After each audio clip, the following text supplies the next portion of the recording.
kejutan ini semuanya serba tiba-tiba. Dan firman Tuhan sudah mengatakan bahwa segala sesuatu akan digoncangkan. Tentang berakhirnya pandemi ini tidak ada seorang pun yang tahu. Kita tidak bisa memaksa Tuhan harus menghentikan sekarang juga. Tapi kita harus yakin, saudaraku, bahwa sebagaimana firman Tuhan katakan bahwa Dia membuat segala sesuatu indah pada waktunya.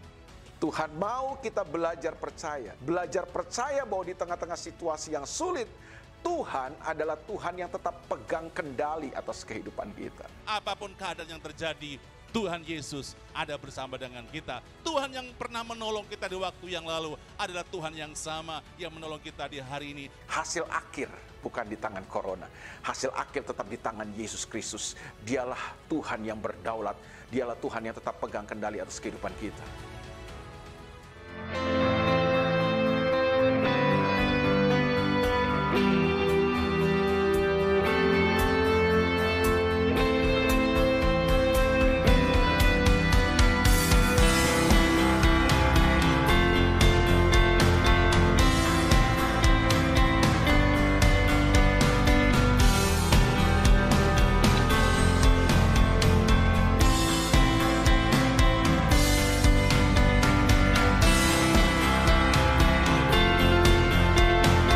Kau tidak bertobat. Juga di dalam jemaat Laodikia ada dipuji, jemaat Sardis dan sebagainya. Ada baiknya dipuji sama Tuhan. Ada jeleknya, keburukannya di dalam jemaat itu juga ditegur oleh Tuhan. Tuhan itu adil. Ya. Sebab Dia mengasihi jemaat, dan karena Dia begitu mengasihi jemaat, saudara, Dia tidak mau dosa itu terus bercokol di dalam gereja. Sekarang ada banyak gereja dosa bercokol di dalam gereja. Saudara, ya, kita mesti berhati-hati. Jadi Tuhan sendiri memberikan contoh bahwa manusia itu ada kekurangan, ada kebaikan. Nah, sebuah contoh saya kasih contoh. Tadi saya kembali kepada si Ali, Bang Ali atau apa saja. Dia punya 10 kebaikan. Berapa kebaikan? 10. Terus dia punya kekurangan 1 misalnya. 1. Ya. Kekurangannya 1.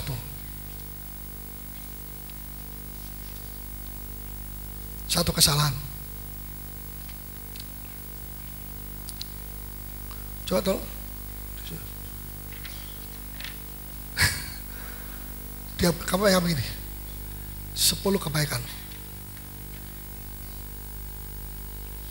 Tapi jangan lupa pegang ini. Dia juga punya 1 kekurangan. Kalau ini tidak ada sempurna, dia sudah lari. Jauh. Bukan pergi Hong Kong. Jauh pergi surga. Sudah sempurna. Karena masih ada 1 kesalahan belum sempurna. Maka masih mesti dicuci, di dry cleaning. Haleluya. Jangan bengkok berdiri ya, yang gagah. Biar pendek, enggak apa-apa, asal gagah. Saya juga agak pendek. Yang tinggi, masih muda kok, angkat tinggi-tinggi, lebih tinggi dari kepalamu. Ya. Tapi seringkali manusia itu tidak mau melihat kebaikannya yang notabene banyak. Berapa? 10 ekor. Dia lihat apa? Ya tapi dia punya 10 kebaikan loh. Terus diteropong, dicari-cari kesalahannya. Mungkin tidak cuma 1, mungkin ada 2 atau 3. Cari. Ini bisa terjadi dengan suami istri. Berbagai yang belum kawin. Tapi siap kalau saya mau kawin, siap. Ya, 1 kesalahan. Ini 10 kebaikan. Tapi yang dibesar-besarkan bukan yang banyak, yang 10 ini, yang 1. Betul? Yang baiknya itu jadi kecil. Jangan bergerak. Kebaikan. Sedemikian rupa sehingga walaupun dia punya 10 kebaikan yang sudah diperkecil di pandangannya dia, tapi ini yang dia blow up, besar-besarkan, sekalipun hanya satu saja kesalahannya. Ikut saya. Ikut saya. Tanganmu saja bergerak. Mulut tidak boleh. Saking dibesar-besarkan sampai menutup yang 10 kebaikan. Satu menutup 10. Masuk akal? Enggak masuk akal. Kenapa? Bukan kasih Allah ini. Ya. Coba lagi sekali sana. Tapi kalau kita mempunyai pandangan rohani, memiliki kasih Allah, satu kesalahan itu, 10 kebaikan itu, ya, lihat dia tidak perkecil, tapi wah luar biasa. Saudara ini punya 10 kebaikan dan satu kesalahan, satu saja kok. Bukan berarti oh ya boleh kalau itu berbuat dosa boleh, jangan ya, jangan. Berzina boleh, oh jangan, satu itu berzina, tidak boleh. Nah, satu kesalahan kecil, memang satu, mau dibesarkan apa lagi, betul? Dan pandangan kasih itu melihat 10 kebaikan itu akan menutupi satu kesalahan. Bisa nangkap? Selalu dia mencari kebaikan orang itu, bukan ketemu, wah ini orang-orang jangan ini provokator, preman, jenggo, wah macam semuanya. Ya. Jangan, kita mesti mempunyai pikiran, pandangan positif. Jangan seperti tadi, ini malapetaka kalau begini nih. Ini malapetaka. Ya, kesalahannya cuma satu, tapi digede-gedekan, kebaikannya 10 banyak, dikecil-kecilkan. Terus akhirnya dia tutup, yang banyak ditutup oleh yang satu saja. Masuk akal? Nggak masuk akal. Tapi bisa terjadi, sering terjadi. Ya. Saudara, saya pakai peraga-peraga begini supaya saudara jangan lupa sampai selama-lamanya. Nanti kalau kita masuk surga, boleh pakai ini lagi. Peragaan saya. Terima kasih, Tuhan berkati. Nah, itulah pentingnya kita melihat dari sisi positif mata rohani kasih Allah. Ya, saudara, satu pertanyaan, kenapa Yunus itu kok masih dipakai sama Tuhan? Sudah lari sini, lari sana, sudah sembunyi, ya, kok masih dipakai sama Tuhan? Itu kedaulatan Tuhan. Kita tidak bisa protes sama Tuhan, ya. Tetapi sekalipun dia punya kelemahan seperti tadi, dia punya satu kesalahan, ya, dia memburu emas, mungkin pergi ke mana itu, Tarsis, ya, ada pendulangan emas seperti Freeport yang ribut sekarang ini, ya, itu salah memang salah, ya, tetapi dia juga punya kebaikan, kejujuran, ketulusan. Makanya orang ini masih dipakai Tuhan, walaupun ada ketidaktaatan, tapi ketidaktaatan itu sambok kalau dihajar sama Tuhan, ya. Nah, Tuhan masih mau pakai dia karena dia masih tulus. Dari mana kita bisa tahu bahwa dia tulus? Begini, pada waktu dia masuk di dalam laut, ditangkap oleh ikan paus, sejenis ikan paus, tidak disebut ikan paus, tapi sejenis yang besar, maafkan. Saya tanya, itu maunya dia sendiri atau maunya Tuhan? Apa Tuhan bilang kepada itu nakoda, buang saja orang ini, masuk dalam laut? Enggak. Siapa yang ngomong begitu? Daud. Tidak, maafkan, bukan Daud. Yunus. Ini kebalikan. Makanya kadang-kadang saya tes saudara dengan ucapan begini. Kalau saudara masih ketawa, berarti saudara masih melek. Haleluya. Ya saudara, tolong doakan saya. Sebenarnya kalau saya masuk surga, saya berkhotbah lagi di sana. Haleluya. Puji Tuhan. Ya. Maunya Yunus atau maunya Tuhan? Lempar. Yunus bilang, lemparkan saya saja. Bukan dia marah-marah. Ya, sebab dia tahu ini orang-orang kapal berapa puluh ini enggak bersalah gara-gara tingkah lakuku, walaupun aku adalah seorang pendeta, pandita, nabi, ya. Dia seorang nabi. Ya, kadang-kadang buang saja aku di dalam laut. Ya. Bahkan nakodanya mula-mula masih sayang. Oh, jangan, dia masih cari jalan begini-begini, tapi akhirnya tidak bisa. Ombak lebih dahsyat lagi. Dan Yunus, betul? Yunus berkata, buang saja saya. Apa? Buang. Mudahkah orang mengatakan buang saya? Kalau buang dia, itu gampang. Buang istriku atau suamiku, itu gampang. Banyak yang saya buang-buangan loh. Saudara, dia bilang buang saya. Bukan Tuhan yang suruh buang, dia sendiri. Apa itu artinya? Mengkoreksi diri, jujur, menghakimi diri sendiri. 1 Korintus 10. Dan Paulus berkata, kalau kamu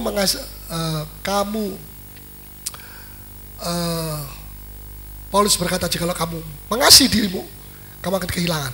Tapi kalau kamu serahkan hidupmu, kamu akan mendapat nyawamu. Dia serahkan. Itu koreksi, self koreksi. Sebab Rasul Paulus berkata, jika engkau menghukum dirimu sendiri, maka engkau tidak akan dihukum bersama orang dunia, orang fasik, orang jahat-jahat itu semua yang tidak mau bertobat itu. Jadi dipisahkan. Ini namanya dihajar. Saudara, kejujuran itu sangat penting. Ya. Tanda kejujurannya dia bilang, lemparkan saya. Siapa yang kehilangan nyawa, dia akan mendapat nyawa. Amin. Atas dasar ketulusan ini, Tuhan masih pakai dia.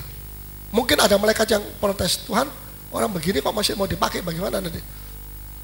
Aku melihat hatinya, tidak melihat ketidaktaatannya sebelah luar. Jangan salah mengerti, kalau begitu saya juga tidak taat aja supaya saya jadi Yunus. Tidak benar. Ya. Makanya saya benar, tidak ada orang 100% benar, tapi juga tidak ada orang 100% salah. Ada beberapa persen yang tidak salah, ada beberapa persen yang salah. Betul? Jadi guna apa kita mau bertengkar? Toh sama-sama tidak benar kok. Iya, tapi saya punya kebenaran yang begini. Iya, cuma 1%. Apa artinya itu 1%? Ya. Setelah ini dari sini kita bisa melihat bahwa kita orang perfeksionis itu hidupnya selalu menuntut. Orang ini mesti sempurna, mesti begini, mesti. Dia sendiri yang menuntut, tidak dituntut. Nah, ini berbahaya sekali. Ini pemicu ya pernikahan-pernikahan yang pecah, yang pernikahan yang cerai. Menurut penyelidikan di Amerika, dari orang-orang yang menikah pernikahan pertama itu setelah disurvei 50% cerai. Perkawinan pertama 50% cerai. Kemudian dia kawin lagi, perkawinan kedua 60%, lebih banyak, 60% cerai. Jadi kalau orang berpikir bahwa aku akan kawin kedua kali lebih bahagia, enggak. Di sini malah 60%. Ya, saudara, jadi tidak lebih baik daripada yang pertama. Nah, inilah yang Tuhan mau berikan kepada kita sekalian. Saudara, jangan kita menyimpan kesalahan. Amin. Jangan kita menyimpan kesalahan, kepahitan dan sebagainya, sebab itu akan membuat kita marah. Marah terhadap orang lain yang menjadi musuhnya dia dengan tanda kurung. Apalagi kalau dia diberkati. Apalagi dia diberkati lebih dari. Wah, di situ kasih Allah itu dites. Apa betul berapa persen dia memiliki kasih Allah untuk dia bisa tidak marah kepada orang itu, walaupun orang itu pernah bikin rugi, tapi sekarang dia lebih diberkati oleh Tuhan daripada dirinya sendiri. Ini bisa terjadi juga di bisnis, bisa terjadi juga di dalam gereja, bisa terjadi juga di mana saja kita berada. Ya, kita harus tampil berbeda, ya, saudara. Atau kadang-kadang manusia, atau bukan kadang-kadang, lebih banyak manusia marah sama Tuhan, bukan sama orang itu. Tadi sama orang itu. Lebih banyak manusia itu marah sama Tuhan. Kenapa kok Tuhan memberkati orang yang pernah merugikan saya,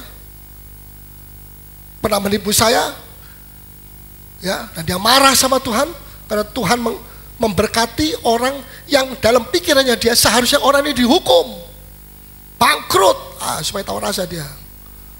Tapi kadang-kadang Tuhan menilai yang lain. Kalau itu terjadi, itu pelajaran buat kita untuk dibersihkan kita dari kecemburuan, dari ketidaksabaran, pikiran negatif tentang orang. Ya, Haleluya, Tuhan begitu baik sekali. Saudara, apa sudah bersuka cita? Haleluya. Terakhir, ya, mari kita mau merubah sikap kita. Mau merubah sikap kita? Jadi kalau saudara bergaul dengan seseorang, atau saudara mencari seseorang, atau saudara sepelayanan, jangan cari kejelekannya orang, cari kebaikannya dia. Itu pikiran positif. Bisa nangkap? Kita manusia kan seringkali belum mandi dari kemarin, cari kekurangan aja lagi. Jangan, cari kebaikannya orang itu dan belajar mengasihi. Kejelekan, semua manusia punya kejelekan. Kalau kau cari kejelekan orang, kau sendiri juga punya kejelekan. Betul?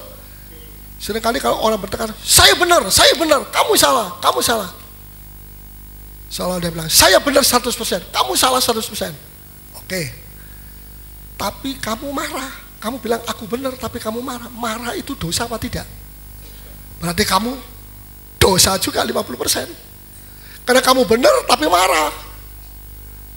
Bisa tangkap? Tidak perlu minum kopi. Betul? Jadi itu adalah satu kesia-siaan. Saya benar.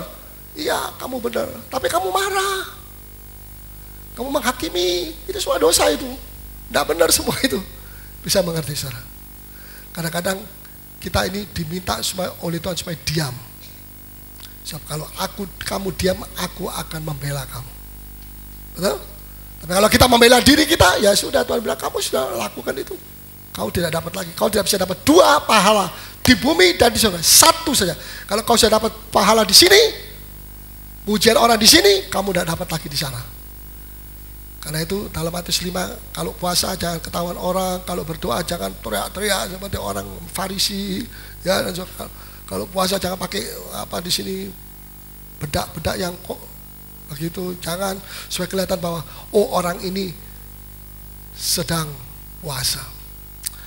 Yang terakhir, saudara, yang sangat menyedihkan Tuhan, ya, yang sangat menyedihkan Tuhan adalah kalau kita dalam satu tim saling mencari kesalahan satu dengan yang lain. Entah tim apa, Komsel atau apa. Jangan, kita mau berubah sekarang. Pikiran positif, carilah kebaikan orang. Ya kalau ada kesalahan, itu urusannya dia dengan Tuhan, bukan urusan kita. Kita sendiri juga punya kesalahan. Atau kalau mau ditolongi, beri nasihat. Ya, tapi tidak perlu dibicarakan di belakang. Kasih nasihat, dari kasih kita menasihati. Supaya tim itu kuat. Tapi bayangkan tim terdiri atas 10 orang. 5 cari salahnya sini, 5 cari salahnya, hancur. Siapa yang dapat tepuk tangan? Iblis. Betul? Ini bukan terjadi di dalam satu tim saja, tapi ini juga terjadi di dalam rumah tangga kita. Kalau suami istri selalu mencari kesalahan istrinya, si istri cari kesalahan suaminya, ini biasanya berakhir dengan perceraian. Coba rubah. Ya bagaimana supaya rumah tangga saya bahagia? Suami saya itu begini. Sudah, tidak usah lihat suami dulu. Anda cari kebaikannya dia dan mengucap syukur. Ya saya sudah pergi psikiater, salah. Psikiater sendiri juga cerai. Bagaimana orang cerai bisa kasih nasihat orang cerai? Firman Tuhan. Begini ya, agak sedikit keras, tapi Tuhan mau sampaikan. Jangan kita melecehkan Tuhan dengan pergi minta nasihat kepada orang yang tidak bertobat, sedangkan kita punya firman Tuhan yang lebih dari cukup. Ini bukan nasihat, ini ada kuasa. Kalau nasihat, ya nasihat, tapi ya nasihatnya bagus. Tapi aku nggak bisa melakukan seperti itu, kecuali aku melekat. Nah, nasihat bagus, tapi tidak ada kuasa untuk kita bisa melakukan sesuai dengan nasihat. Tapi kalau sudah mendengar firman Tuhan, perkataanku adalah roh dan hidup. Kuasa Allah ada di dalam firman Tuhan. Dan kalau saudara membuka hati, saudara mau dirubah pikiran negatif saudara menjadi pikiran positif, tidak sulit bagi Tuhan. Tuhan akan memberikan perubahan di dalam hidup saudara. Jangan kita menghina ini dengan pergi ke dukun-dukun. Ya, menurut yang saya pernah baca, orang-orang yang demikian kalau mau mati susahnya bukan main, tidak mati-mati, tersiksa terus. Ya. Tidak berarti saya mengajak mari kita rame-rame mau mati, tidak, bukan begitu. Tapi inilah kebenaran. Jadi kalau sudah mau merubah, mulailah merubah dari ya, terhadap anak saudara, terhadap orang tua dan sebagainya. Merubah pikiran saudara. Pakai pikiran Kristus, pikiran positif. Amin. Nah, saya tidak bermaksud mengajar ini untuk saudara senang, lebih dari senang untuk kita lakukan. Amin. Mulai sekarang pikirannya lebih. Tidak usah banyak-banyak dulu, nanti bingung, lupa pikiran.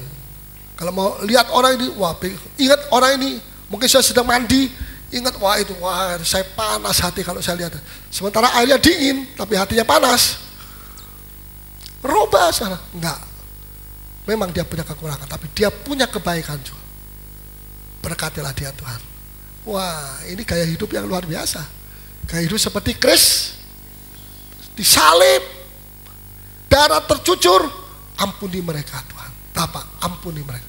Luar biasa. Kita seringkali mengatakan, saya mau dirubah Tuhan menjadi serupa dengan Engkau. Nah sekarang kalau begitu aja kita tidak bisa memaafkan, tidak bisa mengampuni, kapan kita menjadi serupa?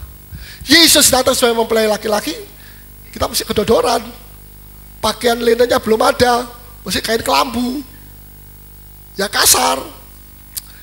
Waktu tidak terlalu banyak. Saudara percaya atau saudara tidak percaya, itu urusan saudara. Tapi saya mau beritahu kepada saudara, dalam nama Tuhan, waktu kita tidak terlalu banyak.